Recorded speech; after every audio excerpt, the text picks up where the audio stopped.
This is regards Naresh.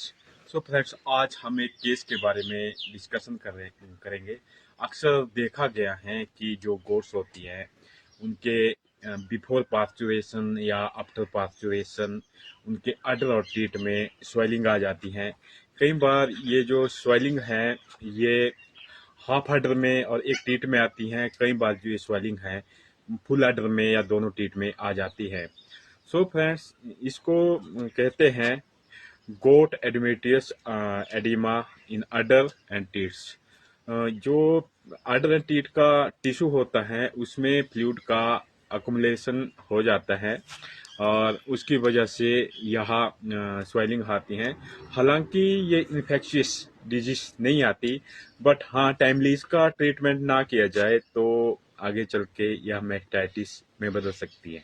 कई कारण हो सकते हैं। इसका मुख्य कारण इम्बैलेंस डाइट है, जैसे कि ड्यूरिंग प्रेगनेंसी या एडवांस स्टेज ऑफ प्रेगनेंसी में ज्यादा सोडियम क्लोराइड या पोटासियम युक्त आहार देने से अडर में स्वेलिंग और एडिमा बन जाता है, क्योंकि जो सोडियम और पोटासियम है वो बॉडी में रिटेंशन ऑफ फ्लूइड करता है, जिस कारण टिश्यू में फ्लूइड का डिपोजिशन हो जाता है। और अन्य कारण जेनेटिक भी इसका एक कारण है, और lack of exercise during pregnancy भी इसका एक कारण है। एंड जैसे स्ट्रेस ड्यूरिंग प्रेगनेंसी की वजह से अक्सर देखा गया है कि एडिमा हो जाता है अडर एंड टी टिश्यू में।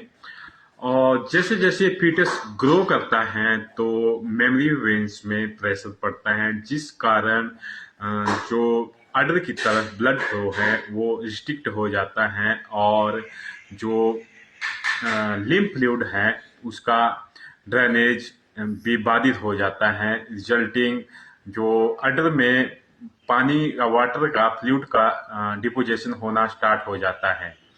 तो हालांकि यह एक इन्फेक्शियस डिजीज नहीं है, फिर भी अगर टाइमली इसका इलाज नहीं किया जाए तो यह मैस्टाइटिस का एडिमा की पहचान ये है, जब अडर को हम थंब से प्रेस करते हैं तो वहाँ पिटिंग होती है, डिप्रेशन बनता है, और जो मिल्क है उसमें कोई बदलाव नहीं होता, और जो अडर है वो कोल्ड रहता है, और पशु को टेम्परेचर भी देखने को नहीं मिलता। जबकि मैस्टाइटिस में टेम्परेचर देखने को मिलेगा इन्फेक्शन की वजह से, और जो अडर है वो भी हॉट होगा। थेरापेटिक ट्रीटमेंट अप्रोच के लिए आप मेरे फेसबुक पेज को फॉलो करें व यूट्यूब चैनल को सब्सक्राइब करें। Thank you friends.